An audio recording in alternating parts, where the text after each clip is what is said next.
ladies and gentlemen. I'm Jordan Bateman of ICBA here with another little video for one of my stories on the Orca.ca. And right now we're hearing a lot of chatter from some political folks about maybe there'll be a spring provincial election. I just don't see it. And the reason I don't see it is because of one word, Surrey. I don't think the NDP are ready. The NDP need to add seats, not lose them. And so they must hold on to the 4 swing seats that they have in Surrey and in Delta North. And they need to add to that another couple of seats, probably in Surrey as well, perhaps Surrey Cloverdale or Surrey South. Those are going to be tough tasks for them to take, but they need them. So to get there, they need to really show Surrey that they've delivered on the promises they made in the last election. And look, they've delivered on one.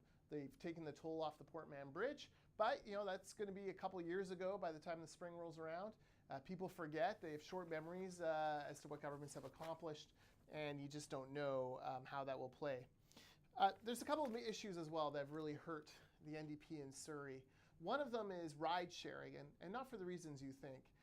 A lot of people see the South Asian community as this monolithic group who all oppose Uber and other ride-sharing options. That's just not the case. In fact, there's a large section of the South Asian community in Surrey who do support ride-sharing, who do realize that the rules that the NDP have put out are meant to suffocate it and to prop up the taxi industry.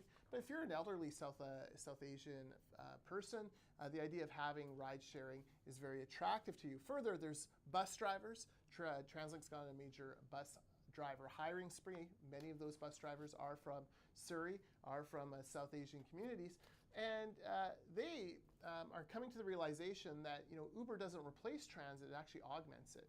And we see a study after study showing that, in fact, especially for buses, Uber can be a good thing. Further, you have the ALR decision. This really is the most perplexing one for those of us who watch public policy. The NDP government came out and unilaterally set a limit for the size of houses on agricultural land. That may sound great, but they failed to consult with the community, and they didn't talk to South Asian families who have a very strong sense of multi-generational living and a family. So it's not uncommon for 3 generations, sometimes 4 generations, to live under the same roof, which is why those families want space. You can understand that. So if you're a family and you're caring for your parents, and you also have your children living with you, you need that space, and you see this as an attack on your way of life.